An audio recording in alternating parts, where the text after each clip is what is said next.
नमस्कार किसान भाइयों। आज बहुत से किसान भाई औषधीय फसल अश्वगंधा की खेती कर रहे हैं और बहुत से किसान भाई इसकी खेती करने की सोच भी रहे हैं, क्योंकि परंपरागत फसलों के मुकाबले इसकी खेती से अधिक मुनाफा कमाया जा सकता है। लेकिन बहुत से किसान भाइयों को इसकी खेती की पूरी जानकारी नहीं होने के कारण वो इसका एक अच्छा खासा मुनाफा कमाने से चूक जाते हैं। जानकारी के अभाव में बहुत से किसान भाई इसकी खेती के लिए ज़मीन तैयारी अच्छे से नहीं करते और जिसकी वजह से उनको अश्वगंधा की खेती में बहुत सी समस्याओं का सामना करना पड़ता है।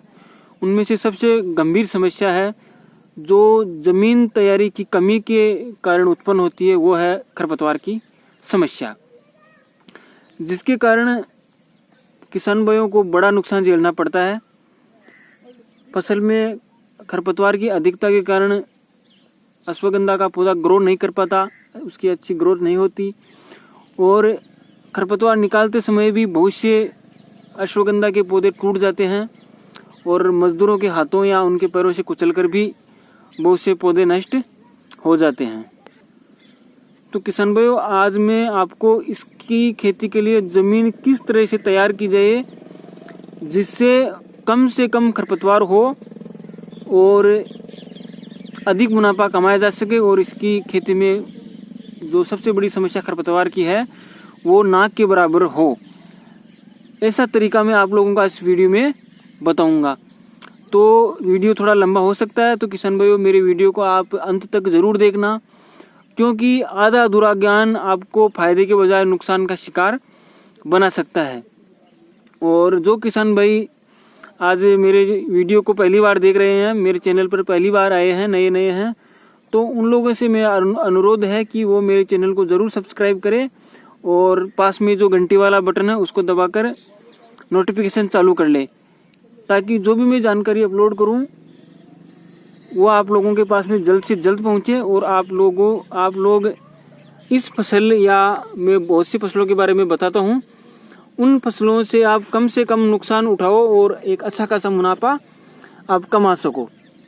तो किसान भाई, अब मैं बताता हूं आप लोगों को इसकी खेती के लिए आप किस तरह से ज़मीन तैयार करें ताकि आप लोगों के सामने इसकी फसल में बहुत ही कम समस्याएं पैदा हो। तो किसान भाई, अगर आप लोग बारिश में इसकी खेती करते हो तो आपको जून के महीने से ही इसकी तैयारी में लग जाना है और 2 या 3 ट्रॉली आप लोगों को जो गोबर की देसी खाद रहती है, और वो खाद भी 1 साल से ज़्यादा पुरानी रहनी चाहिए, एकदम सड़ी हुई गली हुई, वो खाद की 2 या 3 ट्राली 1 एकड़ में आपको डालनी है। उसके बाद में या तो कल्टीवेटर चलवा दो या फिर जो गहराई तक जा सके ऐसा कोई यंत्र ट्रैक्टर की सहायता से उसमें चलवा दो, ताकि पूरी की पूरी खाद ज़मीन के अंदर जा सके। और उसके बाद में आपको उसके 1-2 दिन बाद में आपको उसकी खेत की एक बार सिंचाई कर देनी है। अब किसान भाई, सिंचाई करने से क्या होगा, जो अंदर खरपतवार का बीज खेत के अंदर पड़ा हुआ है वो खाद की गर्मी की वजह से और आपकी सिंचाई करने से वो बीज जर्मिनेट हो जाएगा और वो उग जाएगा। और उसके बाद में आपको 10 से 15 दिन के बाद में क्या करना है, उसके अंदर फिर से एक बार कल्टीवेटर चलवा देना है, ताकि जो जर्मिनेट बीज हो गया, जो बीज उग गया खरपतवार का, वो पौधा खरपतवार का नष्ट हो सके। उसके बाद में आपको क्या करना है, 15 से 20 दिन के अंतराल में फिर से आपको एक बार सिंचाई कर देनी है। मतलब जुलाई के लास्ट में आपको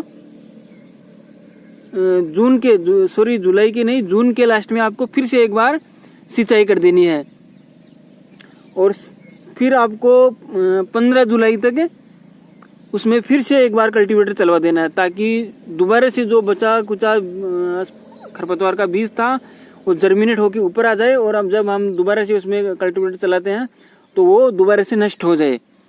और 15 जुलाई तक इतना काम हो जाना चाहिए। 15 जुलाई के बाद में करीब बारिश हो ही जाती है, तो उसके बाद में आपको इसके बीज की बुआई तो करनी है अगस्त में। आप अगस्त के शुरू में ही चाहे 15 अगस्त से पहले ही इसकी बुआई कर सकते हो। तो आपको बुआई करने से पहले भी 15 जुलाई तक ये काम हो गया। अब आपको अगस्त के शुरू में ही एक बार खेत में या तो गहरी जुताई कर दो, कल्टीवेटर या कोई दूसरा उपकरण हो गहरी जुताई करने का, तो उसकी सहायता से आप गहरी जुताई करवा दो। और उसके पीछे में, ट्रैक्टर के पीछे में कोई भारी वजन का कोई ऐसी चीज बांध दो, कोई बिजली का खंभा या कोई भी ऐसा सिस्टम लगवा दो, ताकि पीछे से जमीन एकदम समतल होती जाए। जिससे क्या होगा, बारिश की वजह से जमीन में, आपकी खेती में कोई कटाव नहीं होगा, और ज़्यादा बारिश अगर हो भी गई तो फसल को कोई नुकसान नहीं होगा। और उसके बाद में आप उसमें छिड़काव विधि से बीज डाल सकते हो। और जैसा मैंने एक सिस्टम बताया था आपको, उसका वीडियो का लिंक भी मैं डिस्क्रिप्शन में दे दूंगा। उसकी सहायता से आप बीज मिट्टी में मिला सकते हो। अगर किसान भाई आप इस तरीके से अगर अश्वगंधा की खेती के लिए ज़मीन अगर तैयार करोगे, तो आपकी फसल में जो ये खरपतवार की समस्या है, यही एक सबसे बड़ी समस्या है। इसी की वजह से पैदावार कम होती है और हमें कम मुनाफा मिल पाता है। तो इसका मैंने सॉल्यूशन ये निकाला है। तो किसान भाई आपको भी इसी तरीके से ज़मीन तैयार करनी है, जिससे आप लोगों को बहुत ही कम नुकसान उठाना पड़ेगा, बहुत ही कम खर्चा आएगा। क्योंकि खरपतवार की वजह से अगर हम मजदूर भी लगाते हैं तो बहुत खर्चा आता है, और हम अगर खरपतवारनाशी का भी अगर छिड़काव करते हैं तो भी वो महंगी पड़ती है, जिसकी वजह से हम एक अच्छा खासा मुनाफा कमाने से चूक जाते हैं।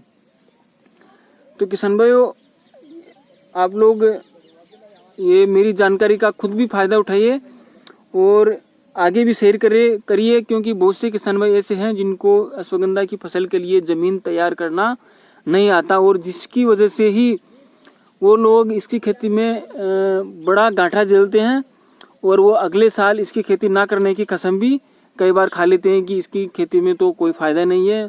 लोग फालतू में बोलते हैं कि 1 बीघे से 1 लाख कमा सकते हो, 1 बीघा से 2 लाख कमा सकते हो, ऐसा वो फालतू में ही बोलते हैं, झूठ बोलते हैं।